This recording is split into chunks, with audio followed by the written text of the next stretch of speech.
रघुपति राघव राजा राम, पतित पावन सीताराम। रघुपति राघव राजा राम, पतित पावन सीताराम। आपल्या साध्याच्या किंवा ध्येयाच्या आड येणारी जी बाहेरची वस्तू तिथं आपल्याला कळते, ती शत्रुरूप आहे. त्या अर्थाने आडवी येणारी येऊन टाकून तसं त्यापेक्षा अंतःशत्रूंचं काम खूपच व्यापक आहे आणि ते कित्येक शत्रू त्यातले हे न ओळखणार आहेत. शत्रू म्हणजे आड येणारी गोष्ट या अर्थाने. या कित्येक आड येणाऱ्या गोष्टी आपल्याला जाणवतही नाहीत, अनेकदा आत त्या आहेत हे कळतही नाही आणि त्यामुळे शेवटी नुकसान व्हायचं ते होतंच. कारण त्यात ते आपला घात करणार तो करणार, गती मंदावणार ती मंदावणार, आडवाटीला नेणार ते नेणार. शत्रू म्हणजे या सगळ्या अर्थाने ते कुठेतरी बाजूला तरी नेतील, विचारच करत बसायला लावतील, आपल्या मूळ कामाला पासून बाजूला नेतील, दुसरी कुठली तरी कामं महत्त्वाची म्हणतील. हे जे सगळे आहेत ते अंतःशत्रूच. म्हणजे बसल्यावर जे आपल्याला एखाद्या जपाला बसल्यावर काम आठवावं तो अंतःशत्रूच तो. त्याला जर आठवायचं तर बसताना त्यावेळेला नाही का आठवते. मी जेव्हा बसलो त्याच्यानंतर त्याने मला ही आठवण करून दिली की अमका फोन करायचा राहिला. आता हे 1 मिनिट आधी आपल्याला सुचू नये का खरं म्हणजे. 1 मिनिट आधी वाटलं तर थांबावा, अजून काय कामं राहिले आहेत का बघा आणि मग बसावा. पण तो तुम्हाला बसू देतो आणि मग उठून उभा राहतो. याला काय म्हणायचं होतं, हे त्याचं काम कसं चालतं ह्या आपल्या समोर असलेला प्रश्न आहे की अंतःशत्रूचं काम कसं चालतं. ते असले म्हणजे आपल्याकडे पूर्वी जसं पूर्वी काय कशाला आजही वेगवेगळे परपेट्रेटर्स आहेत. म्हणजे हे आपल्या ह्याच्यात राहून, आपल्याच प्रांतात राहून आपलं शत्रुत्व करणारे. अशा तऱ्हेनं देशाच्या बाबतीत, प्रांताच्या बाबतीत असं असतं की तिथे त्या म्हणजे हितशत्रू म्हणा त्यांना, किंवा राहून छुपेपणे काम करणारे शत्रू म्हणा, हे सगळे हुडकणं राज्यकर्त्यांना केवढा उद्योग असतो हा. किती डिपार्टमेंट्स त्याच्यासाठी राबतात, ते सगळे शत्रू. पण ते त्यांना जर हे सगळं व्यवस्थित चालवायचं असेल तर हे करणं भाग आहे, ते शोधणं भाग आहे. तसं माणसाला जर त्याचं ध्येय गाठायचं आहे, त्याचा भगवंत गाठायचा आहे, तर त्याच्या नामाच्या मार्गाला, त्याच्या विठोबाच्या मार्गाला, रामाच्या मार्गाला आड येणारं जे काय आहे ते त्याला आड येणारी वस्तू म्हणून शत्रूच आहे. तर यात ध्येय ठरलं, मार्ग ठरला. मार्गाला साधन म्हटलं आपण. आता साधनाला आड येणाऱ्या गोष्टी बघितल्या तर त्याच्यातली सहसा न लक्षात येणारी किंवा आपल्याच मनानं उभी केलेली आहे हे लक्षात न येणारी, म्हणजे अशा अनेक गोष्टी आहेत. पण त्यातली एक सबब आपल्याला माहिती आहे. सबब हाच शत्रू आहे मुळात. साधनाशी जी सबब, त्याला पहाटे उठायला जमत नाही म्हणून पहाटेचं जमत नाही. आता सकाळी उठल्यावर फ्रेश आहे म्हणून जपाला बसावं म्हणलं तर कामं पुढे उभी असतात, त्यामुळं जमत नाही. कारण इतक्या आता आपल्याला उठायला, आता आपल्याला माहिती असेल ज्याचं त्याचं, तर तिथे त्याला उठायलाच आता 9 वाजले 8 वाजले, मग आता 1 तास राहिला. नोकरी चाकरी असली, जायची वेळ झाली. आता जायची वेळ नाही म्हणून केवळ आत्ता मला जपाला बसता येत नाही, तर मी बसलो असतो. हे सगळं आज चालू आहे कार्यक्रम, त्यामुळं त्यावेळेला जमत नाही. बरं इतकं जर आपल्याला वेळ आहे तर मग आधी उठवतात बरं, तासभर जप करून मग आपल्या काय वेळ असेल 1 तास आपल्याला आवरायला लागतो, 1 तास कामाला लागावं. नंतर त्याच्या आधी 1 तास बसून आपलं काम करून घ्यावं. सावध आहेत ते हे करतच असतात. तर मग तसं ते होत नाही. ते त्यावेळेला मग त्या रात्री जागरण झालं म्हणून उठायला उशीर झाला, झोप लागली ते कळलंच नाही म्हणून झालं, गजर झाला नाही. आता गजर झाला नाही म्हणून काय आपली काही जबाबदारी आहे की नाही, काही सगळी गजराचीच जबाबदारी आहे. त्यानं वेळच्या वेळेला हवं आणि मला उठवावं. अहो तो झाला आणि त्यांनी प्रामाणिकपणे आपलं काम केलं तरी आपण ते करूच असं नाही ना. कधी गजर झाला तेच कळलं नाही. मग ती बाजूला कोणीतरी असतं रूममध्ये किंवा बाजूच्या त्याला शेजारच्या खोलीत, ती सांगतं तेव्हा 2 वेळा 3 वेळा झाला की 2 वेळा ते होते, तुम्ही बंद करताय, 2 वेळा तो बंद करा. आता काय करणार ते तरी, जे घड्याळ झालं तरीसुद्धा त्याच्याकडे एक प्रामाणिकपणा आहे ना त्याच्याकडे. अंतःशत्रू म्हणजे काय ते गंमत काय की नाही. वास्तविक खरं सांगायचं जर त्याने असलं काहीतरी केलं तर आपण समजू शकतो ते घड्याळच आहे शेवटी. पण ते घड्याळ आहे, पण आम्ही घड्याळाचे मालक आहे ना, आम्ही आणलं ना विकत. ते व्यवस्थित आणलं आहे, चांगलं आहे.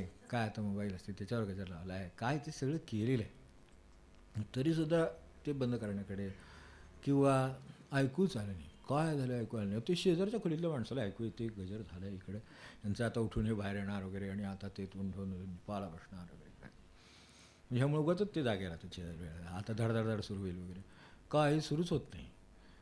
गजर आणखीन एकदा ऐकतो, कारण ते आहेच सिस्टीम. 2 वेळा रिपीट करू, 3 वेळा करू, काय करू. ते सारखं बिचारे प्रामाणिकपणे गजरवाले विचारतात की काय करू, 2 वेळा करू का 3 वेळा करू. तर आपल्याला एवढा कॉन्फिडन्स असतो की एकदाच करा. एकदाच काय ते करा म्हटल्यानंतर एकदा होऊन गेलं आणि ते जर गाठ झोपेत गेलं ते गेलंच. पुन्हा नंतर जेव्हा आपल्याला 8 वाजता जाग येणार तेव्हा येणार. मग आता ह्याने आपल्याला आत राहून अडवलं की हो, म्हणजे आणि कल्पना पण येत नाही. आता तो झाला, तो कळला नाही. आता जर कोणी आणि माणूस बारीक खोलीत आहे तर ते सांगता आहोत तो झाला होता, हळू झाला का. आता त्याला विचारून का उपयोग आहे, तो का अंतशत्रू आहे का, तो बाहेर उभा आहे, मित्र आहे, आपला घरातला माणूस आहे, तो म्हणतोय अहो तो झाला, आम्ही ऐकला, आम्ही सुद्धा जागे झालो. तर तुम्ही जर जागे झाला होता तर ह्या माणसाला ज्यानं लावला त्याच्या डोक्याशी ठेवला आहे त्याला अधिक लवकर कळायला पाहिजे खरं म्हणजे, नाही का. ध्वनिशास्त्राप्रमाणे निदान बरं आपल्याला काय ऐकू कमी येतं वगैरे, त्यांना ऐकू जास्त येते, असली काही नाही आहे. असं असतानासुद्धा तो आपल्याला त्रास देऊ शकतो. काय म्हणावं ह्याला, की तो अंतशत्रू असा आहे. आणि पुन्हा तो कळला नाही त्यामुळं मी उठू शकलो नाही. जर कळलं असतं तर तुम्ही 5:05ला मी मला जपाला बसलेलं बघितलं असतं. 4:05 जपाला बसलेलं बघितलं असतं, पण झोपलेलं ते तसंच दिसतं. त्याच्यानंतर किती वेळ गेला तरी 8 वाजले तरी त्यांना काही गजर न लावता त्यांची उठून कामं 7:30ला सुरू होतात. ते उठून काय करून काय ते जपाला बसतात. मग आपले स्वयंपाक पाणी उरकायला लागतात तरी आपलं महाराजांचं आपलं काम चालू आहे इकडं. तर ते काय जागे होत नाही. आणि इतकं करून पुन्हा ते झालं नाही म्हणतात. मग हळू होतो का काय अलीकडे असं म्हणतात. म्हणजे आता हे सगळं मनाचा कारभार. तो खूपच हळू होतो बहुतेक. तुम्ही वाढवून ठेवा, मोठ्यानं ठेवा, 2 लावा, 3 लावा. आपण काय कुंभकर्ण आहे का ढोल लावायला, काय नाही. म्हणजे आपण साधी माणसं आहोत एवढीशी, तर आपल्याला एवढं जागा करायला काय तर. पण ते तसं होत नाही. त्यावेळेला कोण आणतो तर ते हे तो न झाल्यामुळे, ऐकू येत नसल्यामुळे, तो झाला तेव्हा कळला नाही त्यामुळे, केवळ त्यामुळे माझा हा जप चुकला. बरं ठीक आहे, चुकला ना. आता आपल्या सकाळी कळले, 8-9 वाजता कळलं, काय 10 वाजता 9:45ला कळलं. आता कळल्यानंतर आता तर काही वेळ नाही, ठीक आहे. आपलं काय दुकान आहे, काम आहे, ऑफिस आहे, काय असेल ते, हे 10ला लागू आहे असं नाही. 5-6ला जाणार नाही तेच लागू आहे, 8ला जाणार तेच लागू आहे, सगळ्यांना तेच. मूळ मुद्दा ते तिथंच आहे. तर त्यामुळे ते कधीतरी परत येतील ना संध्याकाळी 5-6 वाजता येतील, कोणी त्यांच्या शिफ्टप्रमाणे येतील, कोणी 8 वाजता येतील. मग 8 वाजता आल्यानंतर इतका दमलो, पडलो की झोप लागली. बरोबर होऊ शकतं असं. दिवसभर मनुष्य दमून आला त्यामुळे आडवा झाला. चहाचं सुद्धा त्याला ही नाही, भान नाही किंवा नको, आणि त्याला डुलकी लागली.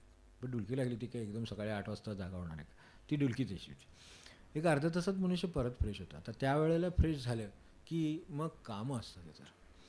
आता वास्तविक कामं आहे ते बरोबर आहे, पण सकाळचं आपलं पहिलंच काम जर राहिलं आहे तर बाकीची कामं थांबवणं आपल्याच हातात आहे. पण आता याच्यानंतर आता एवढी कामं राहिलीत, आता 2 तास परत मला 10-10:30ला झोपायला पाहिजे, 11ला झोपायला पाहिजे. एवढ्यात हे सगळं कुठे होणार. मग ते कुठं फोन आहे, कुठं काय आहे, कुठं सिरियल आहे, कुठं अमुक आहे, काय जे असतील ती सर्व कामं ती सगळी, कोणाचे काय जाऊन यायचं कुठे बाहेर, काय जे सगळं आहे ते तेवढ्यात करायचं. ते येईपर्यंत 10 होतात, 10:30 होतात. मग आता कसं तरी एकदा जेवलं की दमल्यामुळे झोपला. गजर झाला की उद्या मात्र कुठल्याही परिस्थितीत ते सकाळी 8 वाजता दिसतातच त्यांना नंतर बाहेर. आता काय करावं ह्याला, आतून कुठंतरी ती सबब आहे की हे होत नाही नीट म्हणून, गजर होत नाही म्हणून, बरं लहान आहे म्हणून, म्हणजे अजून एवढं मोठं नाही म्हणून मला ते जमत नाही असं. लहानपण हे सुद्धा आडेत की बाबा एवढी त्याला तळमळ असणारे लहान नाही. मोठी पण माणसं सोडून देतात कारण त्यांनी लहानपणी त्यांना अनुभव असतो, त्यामुळे मला वाटलं तर. पण ती सोडून देतात. ठीक आहे, मोठा झाला म्हणजे आपण समजलं म्हणजे करायला लागेल, मग तो साधन करायला लागेल, नाम घ्यायला लागेल, तर मोठा झाला म्हणजे घ्यायला लागेल. मग ते लहानपण आळालं. आता लहानपण ही काही सबब नाही तसा विचार करा. खरं ही एक प्रकारची सबब आहे की मी लहान आहे म्हणून मला काय जाग येत नाही असं नाही, मला काय जप करता येत नाही असं नाही. म्हणजे मला अमुक म्हणायचं नाही, भले अभ्यासाला सुद्धा तीच सबब असते. अभ्यासाला काय गजराला जाग येते असं थोडंच आहे. ते पुन्हा गजर लावून उठवावं लागतं. म्हणजे शेवटी आत कुठेतरी त्याचा अंतशत्रू बसलेलाच आहे. तो त्याला अडवतो, तो त्याला पुढे जाऊ देत नाही, नामात जाऊ देत नाही, अभ्यासात जाऊ देत नाही, कामात पुढे जाऊ देत नाही. म्हणजे ते जे काय समर्थाने सगळा हिशेब दिलेलाच आहे. आपल्या राजपदामध्ये आहे ना, काय ते आळस, जांभई, खोकला, अमकं तमकं, त्यात गेलं निम्मे आयुष्य झोपण्यात गेलं. असं करत करत त्यांनी एवढा काळ कमी काढला की एवढ्यात आता तुम्ही कसं उरकणार हे सांगा, असंच तिथं परिस्थिती आहे. समर्थाने व्यवस्थित सगळं मांडून ठेवलं. मी 300 वर्षापूर्वी 350 वर्षापूर्वीसुद्धा अंतशत्रू होतीच, त्यामुळं आता असा वेळ असा जाणारच आहे. त्यात हे अशामुळं झालं असं जे म्हणणारं आतलं मन आहे ते आपलं अंतःशत्रू. तर ती सबब सांगणारं ते अंतःशत्रू. ते अशा तऱ्हेनं लहान आहे म्हणून सांगतं. आता तरुणपणे आता लहान आहे, तो मोठा झाला. लहान आहे म्हणून खेळतो, ठीक. लहान आहे म्हणून 1 तासभर खेळतो. पण 1 तास कमी खेळता येईल की त्यांना, 2 तास खेळतो. त्याऐवजी 1 तास खेळला. 1 तास येऊन त्यांनी काय म्हणायचं ते म्हटलं. समजा त्याच्या काळात एवढं जपात लक्ष लागणार नाही, स्तोत्र म्हणत असेल काहीतरी, कुठलंही काही म्हणत असेल, तर ते म्हणायला काही त्याला अडचण आहे का? पण तो लहान आहे. आणि पुन्हा वडिलांनी जर म्हटलं तर असं लहान आहे म्हणून त्याला सोडून देऊ नको, त्याला व्यवस्थित बसव इथे, 7 ते 7:30 त्याच्याकडून सगळं म्हणून घे. आता तो 6 वाजल्यापासून खेळतोय, आता 7:30ला आता त्याला अर्धा तास म्हणायला काय हरकत आहे? म्हणजे मी कोणाला असं म्हणत नाही, पण म्हणजे आता काय, आता आपल्याला माहितीच आहे पुढं लहान आहे होतो, त्याच्या मागे एवढं लागायचं कशाला आत्तापासून. आत्ता जरा कुठं त्याला मोकळी, म्हणजे इकडं तरी एकदम पुळका येतो, तर त्यांनी कामाला लावलं तर ते तरी म्हणतात एवढं त्याच्या मागं लागायचं काय कारण आहे? ते काय किती लहान आहे, आज जरा मोठं होऊ दे, जरा उद्या आपले आत्ता जरा खेळायचे दिवस, आत्ताच खेळायचे दिवस आहेत, आता पुढे असं करून तो पुळका येतो. तर त्या ह्याच्यात ते कुठेतरी ती सबब होऊन बसते. लहानपण ही पण सबबच झाली. मी ती मला काम करून देत नाही. मी म्हणतो स्तोत्र म्हणे, त्याच्या 10 वेळा म्हणे नका, काय बिघडलं त्याचाच फायदा होणार आहे. बरं समजा आपण इकडून तिकडे नुसते जात येत असलो तरी आपलाच फायदा होणार आहे. बरं त्याला लागलेलं वळण ते अर्ध्या तासाचं, ते पुढं त्याचं तासाचं होणार आहे ना आज. मग ह्याच्यासाठी आपल्याला खरं म्हणजे हे लहानपण ही सबब आली आता मध्येच. लहान आहे, जाऊ दे आणि दोघात मिळून या अर्थाने सुद्धा एकमत असणं अवघडच असते. एरवीचं आपल्याला माहीतच आहे. पण तरीसुद्धा ह्यात सुद्धा एकमत होत नाही की अर्धा तास बसायलाच पाहिजे म्हणजे बसायला पाहिजे, तसं नाही.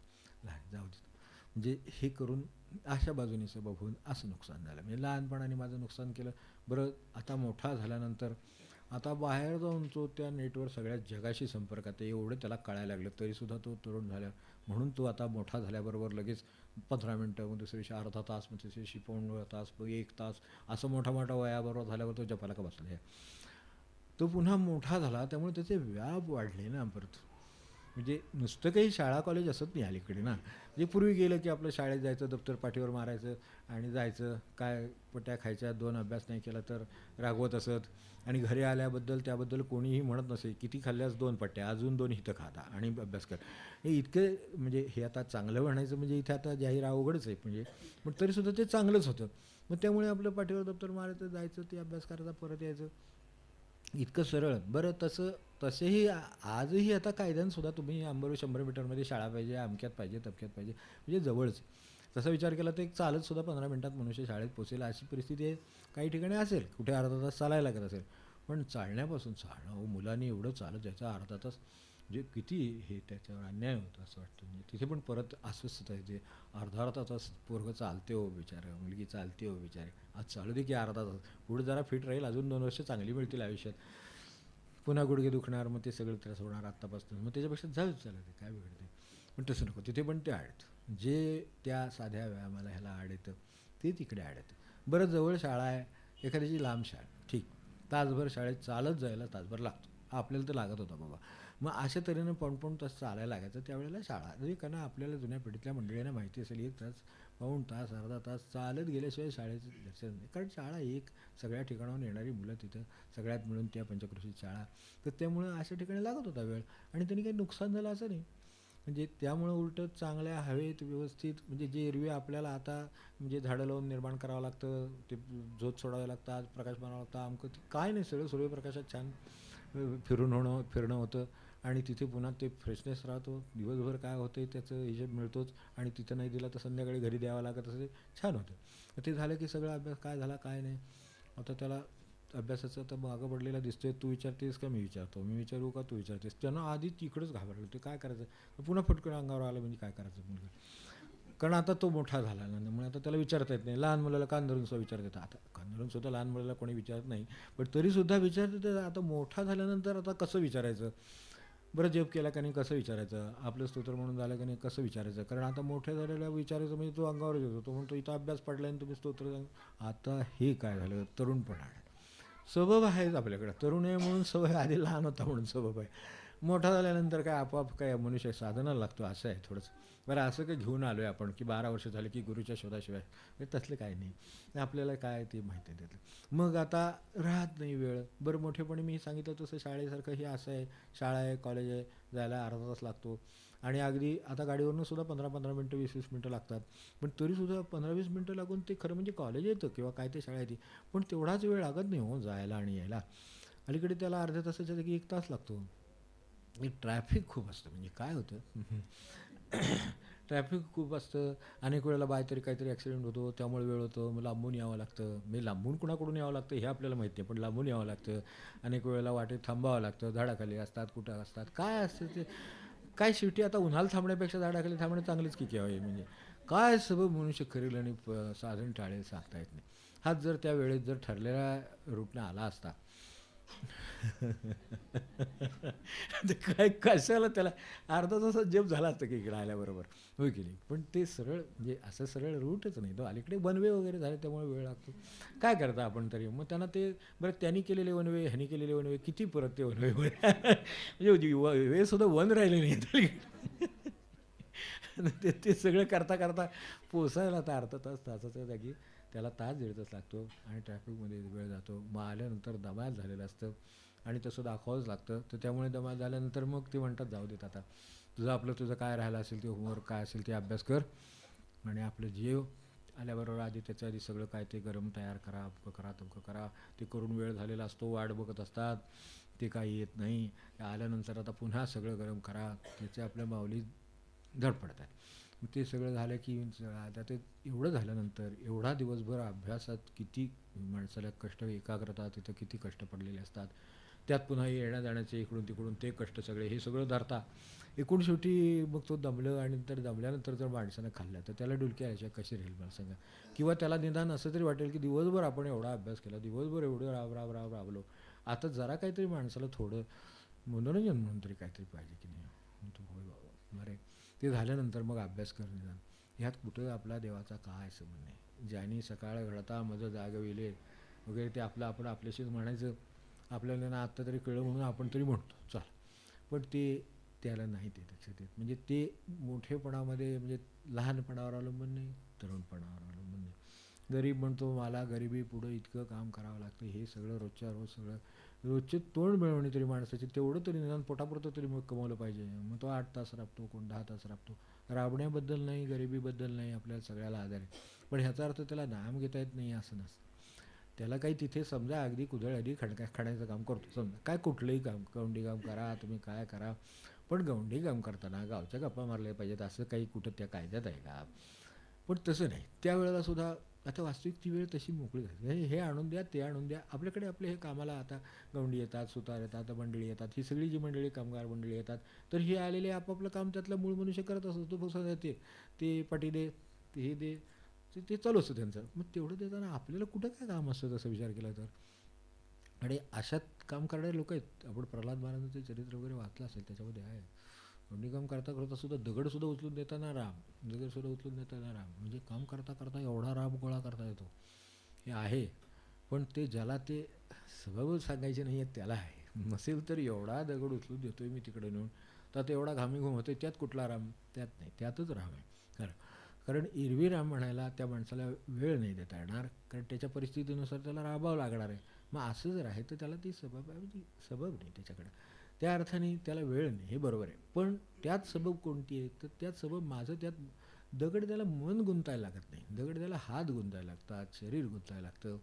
काय असेल ते काम करताना ते त्याला करावं लागतं बरोबर आहे. स्वयंपाक पाणी करतो ठीक 2 तास जातात. 1 तासाच्या ते स्वयंपाकाला 3 तास जाऊ शकतात 4 तास जाऊ शकतात जे काय आपल्याला जे काय ठरवलं असेल किंवा जेवढं काही त्यातलं कौशल्य असेल तर त्यानुसार आपल्याला जेवढा वेळ जातो तेवढा वेळ जातो. त्यावेळेला काही तसं विचार केला तर दुसरं काही नसतं. मधनं फक्त मुलांना हाका मारायच्या आणि उठा उठा म्हणायचं किंवा त्यांना कोणाला असेल ते घरातल्यांना उठून त्यांनी आपलं वेळच्या वेळेला काय असेल ते कामाला जावं काय करावं ह्याच्यासाठी एक हाका मारायचा. ह्याच्या पलीकडे काही काम असतं का. ते जे काय काम आहे ते सगळं ते ठेवलेलं आहे हाताशी आहे सगळं आहे. या त्या वेळेला जे ते बरोबर अगदी मापाने माणसाच्या बरोबर पडतं. का आहे रोज त्याला कुठं मी बघितलं ते हे करतात ना पदार्थ वगैरे करतात ते याला पुरवणी देतं अमक्यात येतं तमक्यात येतं ते बघायचं मग नवीन ते मासिकं मागवायची पुस्तकं बघायची ते प्रयोग करत असताना मग ते ग्रॅममध्ये मजा मग हे 5 ग्रॅम हे 3 ग्रॅम हे काही रोज करतो का कोणी. आमटी भात करताना पोळी करताना आता किती आकाराची पाहिजे किती बाय किती काय नसते तिथे सरळ काय कराल ते इतकं बसून गेलेलं असतं. मग करता करता नुसतं लाटणे आणि ते पोळी लाटता लाटता राम राम राम म्हणत लाटते तर किती साधन होईल. पण स्वयंपाक आता त्याच्यात ते होईपर्यंत मोकळा होत नाही मनुष्य, असं त्याला वाटतं. वास्तविक स्वयंपाक करतानाच मोकळा असतो. नंतर एक वेळ जेवायला बसेल तो वाढायला लागेल. दोन्ही त्याला कामच आहेत. तर ते चालू असताना करायचे जमणार नाही. पण साधनाशी स्वभाव ती नुकसान स्वयंभाव असं पुढं जे समर्थ म्हणाले, महाराज जे म्हणाले पुढे आपल्या ह्याच्यात आहेत नंतर, तर ते ते अंतशत्रूमधलं हे आहे. तर आपण एवढाच सारांशाने विचार, आणि याच्यात काही नाही. आता ही गरीब आहे, श्रीमंतांना म्हणून काय त्याला असं वाटतं का की त्याला आता तर किती अनुकूलता आहेत.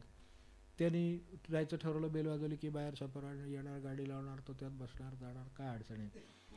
पण त्याच्या डोक्यात ती कॅल्क्युलेशन बिझनेस, जसं मामा म्हणाले की बाबा तुमच्या डोक्यातले हे घसडीचे भाव उतरेपर्यंत तुमच्या डोक्यात भागवत नाही ज्ञानेश्वरी व्हायची म्हणले तुम्हाला. इथं मी बसलो तुमच्या त्या दुकानात काउंटरवर, मामा बसले होते त्यांच्या, ते म्हणले लक्ष लागत नाही, भागवत वाचायला सांगितले, अजिबात लक्ष लागत नाही. म्हणले काय करायचं सारखं. ते म्हणले ते बसले आणि अर्धा तासानं म्हटले कसं लक्ष लागेल म्हणले. कारण मी बसलो एवढ्यात तुम्हाला एवढे फोन येऊन गेले, हा बाजारवर गेला, त्याचा भाव खाली आला, ह्याचा वर आला, तिथं काय करू, इथं काय करू, सारखं म्हणले जर हेच चालले तर काय आता रात्री डोक्यात सुद्धा, स्वप्नात सुद्धा तुम्हाला घसडीचे भावच येणार म्हणले डोक्यात. तर त्यामुळं भागवत नाही बसायचं म्हणले, ज्ञानेश्वरी नाही बसायची. म्हणजे असं जर तो त्यांनी एवढा व्याप केला, म्हणजे मोठेपण म्हणून काय असलं, म्हणजे वयाने म्हणा, काय आपल्या व्यवसायाने म्हणा, काय असेल ते, त्याच्यात जर एवढा मनुष्य गुंतून गेला तर त्याला नंतर त्यानं थकवा येईल, किंवा त्याच्यातलं नफा नुकसान ते सारखं डोक्यात येत राहील. कुणी फसवलं, कुणी काय केलं हे डोक्यात येणार. म्हणजे हे सगळं व्याप वाढला किंवा आपण मोठे झालो म्हणजे आपल्याला आता साधनाला अनुकूलता झाली वगैरे काय म्हणतात त्याने, तिथं वेगळी सबब सांगितली जाईल मनानेकडून. मन म्हणेल ह्याच्यात कुठं सवड आहे आता, इतका दमलो हे झालो, म्हणजे तोही परत दमलेलाच आहे. म्हणून मामाने सांगितलं ते की बाबा हे काय होणार नाही तुझ्याकडनं, की हे जर तुझ्या डोक्यातले, माझ्यासमोर एवढे फोन येत आहेत, एरवी मी आता किती अर्धा तास कसाच बसा इथे काउंटरवर आहे, तर मला हे दिसतंय, तर आता ह्याच्यात दिवसभर तुझं काय होत असेल, आणि ह्याच्यानंतर नाही हे होणार. म्हणजे ह्याला कुठंतरी त्याला वेळेचं बंधन घालावं लागेल, कुठेतरी या विषयातनं बाजूला राहावं लागेल. नफा नुकसान भगवंत बघतो आहे याची जाणीव द्यायला संध्याकाळी भगवंताची आठवण करायला पाहिजे, की पांडुरंगाला हे माहिती आहे मी काय जे करतो आहे त्याला किती फळ द्यायचं हे त्याला माहिती आहे. महाराज म्हणायचे ना, प्रसिद्धी आणि पैसा हे प्रारब्धाचं, एवढं लक्षात ठेवा. तुम्हाला काय कष्ट करायचे ते करा. देवाला वेळ ठेवून कष्ट करणं असं त्यांना प्रमाण अभिप्रेत आहे. देवाला वेळ ठेवावा आणि तुम्ही काय करायचं ते कष्ट करा. तुम्ही बघितलं असेल बघा की आपल्याला काय नवीन नाहीत अनुभव, की काही वेळेला कमी कष्टात माणसाला जास्त मिळून जातं. कष्ट कमी करतो, व्यापारात होईल, ते नोकरीत होईल, कुठेही होईल, कशाही कारणाने. प्रसिद्धीचं तसंच असतं. एखादं खूप मोठं काम असतं पण त्याची काही प्रसिद्धी होत नाही कुठे. पण काही वेळेला एवढंसं काम करतो नेमका तो अगदी फोटो हजर असते आणि सगळीकडे जळजळ जगतोय. हे सगळे आपल्याला अनुभव व्यवहारात येत नाहीत का? म्हणजे ते पैसा प्रसिद्धी प्रारब्धाचा आहे महाराज म्हणले ते बरोबरच आहे. तेवढं होणार म्हणजे होणार ते, आणि ज्या वेळेला व्हायचं त्याच वेळेला होणार. तुम्ही आज होणार म्हटलं तर आज नाही होणार, उद्या होणार तर उद्या होणार ते. तर असं जर आहे तर त्याच्यासाठी काही वेगळं मागे न लागता देवाचा वेळ कायम ठेवून आपल्याला जे करता येईल तेवढा वेळ जरी व्यवसाय माणसाने केला तर तेवढ्यात उत्पन्न होतं. मी बघितले एखाद्या वेळेला, समजा जर एखादा काय हरिनाम सप्ताह आहे, समजा काय असं काम आहे आणि मनुष्य तिथं गेला आणि तो निरूपणाला कशाला अडकला, त्याचा वेळ गेला थोडा, काय धंद्यातला गेला असेल, कशातला गेला असेल, तो जाऊन दुकान, म्हणजे हा मी बघितलेला अनुभव आहे, तो जाऊन त्याला अर्धा तास उशीर झाला, तो म्हटला हे काय होणार नाही, आपण मला तर गेलं पाहिजे. गेल्यानंतर दुकान उघडलं पाहिजे. दुकानात जे 2 तास थांबल्यावर गिऱ्हाईक असतं ते बरोबर त्या अर्ध्या तासात असं काही होऊन जातं की तुम्ही काय मिळवाल. तुम्ही 10 रुपये मिळाला असेल तर ते 12 रुपये देऊन जातं. कारण तुम्ही दिलेला देवाचा वेळ बरोबर आहे आणि तो तुम्ही मनापासून दिलेला आहे. मी तिथे सबब नाही सांगितलं हे आहे म्हणून तसं आहे, शास्त्र आहे म्हणून कळत ते म्हणतात. अहो शास्त्र जाणणारे किती देवाच्या मागे आहेत हा विचार करावा. म्हणजे ह्यातलं काहीच आपल्याला काही म्हटलं तरी सबब आहे. एखादा म्हणतो ना बाबा आपण अडाणी, आपल्याला काय कळत नाही, किंवा बाबा मी काय कुठले शास्त्र वाचले नाही, मी काय हे केलं नाही. आता ते केलं नाही म्हणून नाम घेता येत नाही असं कबील. रामराम म्हणायला काय कुठलं काय उपनिषद वाचायला लागतं का? काही वाचायला लागत नाही, कसलं शास्त्र नाही, शंकराचार्य नाही, आमकं नाही, तमकं नाही. काय आपल्याला रामकृष्ण हरी म्हणायचं, रामकृष्ण हरी म्हणावं, जितकं जमेल तेवढा वेळ म्हणावं, मनाने मोठ्याने म्हणावं, मनाने म्हणावं, काय ते ह्याला काही ज्ञान आडाळेल नाही. पण त्याला असं वाटतं आपण कुठे 4 ग्रंथ वाचले. तुम्ही 4 ग्रंथ वाचले नाहीत तेच बरं आहे. जे 4 ग्रंथ वाचले ते अजून 4 ग्रंथ वाचायला जातात. ते रामकृष्ण हरी म्हणत नाहीत लगेच. उलटं आहे व्यवहारामध्ये. म्हणजे ज्ञानसुद्धा पुन्हा एक अडचणीचाच मुद्दा. तर त्याला वाटतं की ह्यात असं लिहिले, त्यात तसं लिहिले, त्यात तसं लिहिले, मग ह्यातलं खरं कुठलं. आता ते कशाला ह्यात त्यात वाचायला गेलं, एकच काहीतरी वाचलं असतं तर हे काम झालं असतं. उरलेलं 2 ग्रंथाचा वेळ ह्याच्यात मिळाला असता, सांगितलेला मार्ग आहे रामकृष्ण हरी वाचत असतं, त्याला तेवढं पुरतं. राम म्हटलं तरी पुरते, रामकृष्ण हरी म्हटलं तरी पुरते, काही म्हटलं तरी दिगंबरा म्हटलं तरी पुरतंच आहे. मग तेवढंच करावं. जर असेलच वाचायचं तर पूरक म्हणून वाचावं. ही सुद्धा त्यांची सेवाच आहे. म्हणावं, वाचावं, आनंदाने त्यांना अर्पण करावं, म्हणावं माझ्यावर कृपा ठेवा, मी जे काय रामराम म्हणतो त्याच्यात तुम्ही राहा म्हणजे झाले बस, आणि मला कायम जागा ठेवा, असं म्हटलं तरी चालतंय. पण तसं होत नाही. ते जास्त वाचायला गेलं म्हणजे अज्ञान ही अशी अडचण, सबब त्या बाजूला ती सबब, का आम्हाला काय त्यातलं कळत नाही म्हणून आम्ही काय करत नाही. तुम्हाला जर कळत नाही तर कळून घेणं हे काम आहे की नाही माझं. जर तसं असेल तर समजून घ्या की कशासाठी रामराम म्हणाले, काय हरकत नाही. प्रश्न हा प्रामाणिक असेल तर त्याला उत्तर मिळणारच, की का म्हणावं हे सांगणारा भेटणारच तुम्हाला, की का म्हणावं, कशासाठी म्हणावं, त्याचा उपयोग काय, आपल्याला वेळ कसा आहे, हे सगळं सांगणारा आपल्याला मनुष्य भेटेल जर आपल्याला खरी जिज्ञासा असेल तर. पण मला काय त्यातलं कळत नाही, मला काय त्यातलं कळत नाही, बाकी एवढे सगळ्या जगातलं त्या शेअर बाजारापर्यंत सगळं कळते की हो माणसांना, मग रामराम म्हणायचं तेवढं कळत नाही, असं कसं होईल, ह्यात तर काहीच कळायचं नाही खरं म्हणजे. पण तरीसुद्धा आपल्याला कळावं, का करावं हे कळलं म्हणजे करीन चालेल, त्यासाठी तुम्ही हे करा, समजून घ्या तरी चालेल. पण ते तेवढ्यापुरतंच, बाकीच्या कपाटातली पुस्तकाचं बार डोक्यात वागवण्यात काय अर्थ नाही. ती तिथं ठेवली काय आणि इथं ठेवली काय, शेवटी ओझं ते ओझंच आहे शेवटी. तर त्याच्यातनं बरोबर मला जास्त राम म्हणायची बुद्धी झाली किंवा मला तळमळ वाढली. महाराज म्हटले वाचनानं तळमळ वाढली तर ठीक आहे, वाचनानं चुका कळून आल्या तर ठीक आहे स्वतःच्या, की बाबा ह्या ठिकाणी मला जागा होती म्हणण्यासारखी, तिथे मी म्हणलं असतं, शक्य आहे. जे आज मला स्वयंपाक करताना म्हणता येतं, माझं काम करताना म्हणता येतं, दगड उचलताना म्हणता येतं, काय तुम्ही जे काम करत असाल तिथं म्हणता येतं. नुसते गाडीत बसून माणसं केवढा विचार करत बसल्याचं बघितलं असेल तुम्ही. एस टीतनं माणूस प्रवास करतो, कुठं पुण्याला जायला लागते, मुंबईला जायला लागते, कोल्हापूरला जायला लागते, आपल्याला कुठे जायला लागत असेल तिथं गाडीत बसला की डोक्यात चक्र. वास्तविक आता ह्या वेळेला काही कसलं चक्र, सुदर्शन चक्रसुद्धा नको, काय नाही, नुसतं फक्त डोक्यात आपल्या फक्त रामराम रामराम आपला उतरेपर्यंत. बरं, आपल्यावर घंटा देण्याची जबाबदारी नाही, गाडीची बेल देण्याची जबाबदारी नाही, गाडी डावीकडे घ्या उजवीकडे घ्या काय भानगड काही नाही. ते बरोबर सगळं काय करायचं ते करत असतात. त्यासाठी आपण तिकीट दिले, पैसे दिले, काही काळजी करत नाही. कुठलेही आपण त्यात अप्रामाणिकपणा नाही. जागावर नुसता बसून राहिला, गाडीकडे काही लक्ष नाही. आपल्याला असं कोणी विचारतं का आपल्याला एसटीत काय बाबा नुसते बसून राहिले, नुसते बसून राहिले तेच बरं आहे. काहीतरी तुम्ही करायला गेला तर उलट घोटाळा होईल. तर ती कुठली तरी काच काढ, काय हे काढ, ते बनव, हे काढ, काय बेल वाजव, असलं काहीतरी केलं तर उद्योग आहे उद्योग. मग ते तिथं करता येत नाही म्हणून मनानं ते करत बसलेलं असतं. मग कुठलं तरी घंटा बनात वाजत असतात, मग ते त्याच्यात चाललेलं असते. आता ह्यात खरं म्हणजे हा सबबच आहे. काय होते, दीड तास प्रवास पडतो असं मला ऐकायला सांगितलं. रोज 1.5 तास जावं लागतं, 1.5 तास यावं लागतं. बरोबर, म्हणजे तुम्हाला म्हणजे 3 तास रोज तुम्हाला जप होतो की तुमचा. जपाला 3 तास मिळाले कारण तुम्हाला काहीच करायचं नाही. रेल्वे असते, अहो कोण चालवते ते सुद्धा शेवटच्या माणसाला दिसत नाही. ती आपण पुढे जातो म्हणून तो आहे तिथं असं एवढंच कळण्यासारखं आहे की नाही मला सगळं. काय कळण्यासारखं आहे रेल्वेमध्ये, 13 डब्याची रेल्वे, शेवटचा डबासुद्धा आपल्याला दिसत नाही. आपण आपल्या ज्या डब्यात बसलो त्या डब्यातनं पुढे जातो आहे, आपलं स्टेशन आलं उतरलं, ह्या पलीकडे आपला त्याच्याशी काय संबंध नाही, तिकीट काढले ना एवढा संबंध आहे. मग तेवढा संबंध असला तर बाकीच्या सगळ्या रेल्वे 13 डबे, मग ते मध्ये वाकून अगदी बघून बाहेर जाऊन आहे का 13वा असे काय गार्ड असेल का आपल्याला काय करायचं.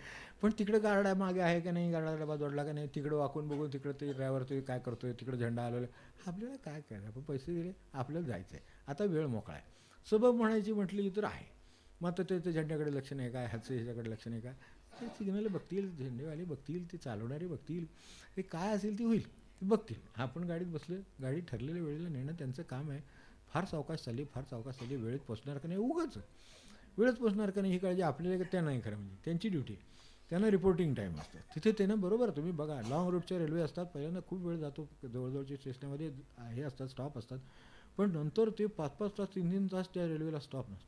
काय कव्हर करतात त्यावेळेला. जे एरवी ऐशिक चालतं ते एकदम 120, 125, 150, ते बरोबर डॉट तुमच्या 3ला पहाटेचं स्टेशन असतं तिथे गाडी हलत असते. म्हणजे आपण झोपी जातो एक वेळ, पण ते नाही, ते त्यांच्या त्या ड्युटीप्रमाणे बरोबर तिथं पोचतात. म्हणजे ह्यात बसावं तरी अडचण. म्हणजे खरं म्हणजे सांगायचं तरी एवढे आला म्हणजे आता केवढा झोपायला माणसाला वेळ. आणि असं ज्यांना रोज करावं लागतं त्यांच्यावर तर भगवंताने कृपाच केलेली खरं सांगायचं. रोज करावं लागतं असा त्रास मनुष्य त्यातून निर्माण करून घेतो स्वतःला. म्हणजे त्यात करावं लागतं ह्याचा आणि परत त्रास, त्याचा इतरांना त्रास घरी आला की ह्यांना एवढं जावं लागतं, ह्यांना एवढं जावं लागतं, होई की त्यांना तेवढं जावं लागत नाही. त्यांना रोज तुमच्यापासून म्हणा सगळ्यांच्यापासून सुटका होऊन 1.5 तास मला मिळतो. असू दे पुंडलिक, अरे विठ्ठल थांबूया आता ती सफाई वेळेत. तेव्हा साधनाची जी सबब होती, नुकसान स्वयं अनंत शत्रुपैकी हा एक शत्रू आहे.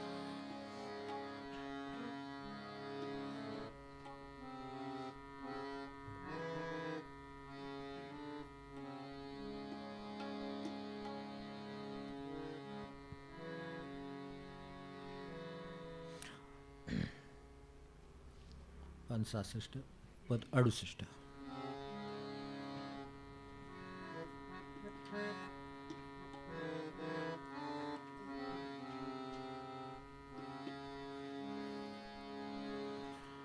राम नाम वदो वाणी अन्नदान राहो सदनी. राम नाम वदो वाणी अन्नदान राहो सदनी. राम नाम वदो वाणी अन्नदान राहो सदनी. वृत्ती राहो समाधान हेची मज द्यावे दान. राहो समाधान हेची मज द्यावे दान. राम नाम वदो वाणी अन्नदान राहो सदनी. राम नाम वदो वाणी अन्नदान राहो सदनी. अखंड राहो गुरुवास हाची माझा निध्यास. अखंड राहो गुरुवास हाची माझा निध्यास. राम नाम वदो वाणी अन्नदान राहो सदनी. राम नाम वदो वाणी अन्नदान राहो सदनी. हेची मागणे गुरुवाई दुजे अन्य काही नाही. हेची मागणे गुरुवाई दुजे अन्य काही नाही. राम नाम वदो वाणी अन्नदान राहो सदनी. राम नाम वदो वाणी अन्नदान राहो सदनी. हाची मनी घरी नेम गुरु कृपे होईल काम. हाची मनी घरी नेम गुरु कृपे होईल काम. राम नाम वदो वाणी अन्नदान राहो सदनी. राम नाम वदो वाणी अन्नदान राहो सदनी. दीनदासीची विनवणी कधी भेटेल चक्रपाणी. दीनदासीची विनवणी कधी भेटेल चक्रपाणी. राम नाम वदो वाणी अन्नदान राहो सदनी. राम नाम वदो वाणी अन्नदान राहो सदनी. राम नाम वदो वाणी अन्नदान राहो सदनी. जानकी जीवन स्मरण जय जय राम.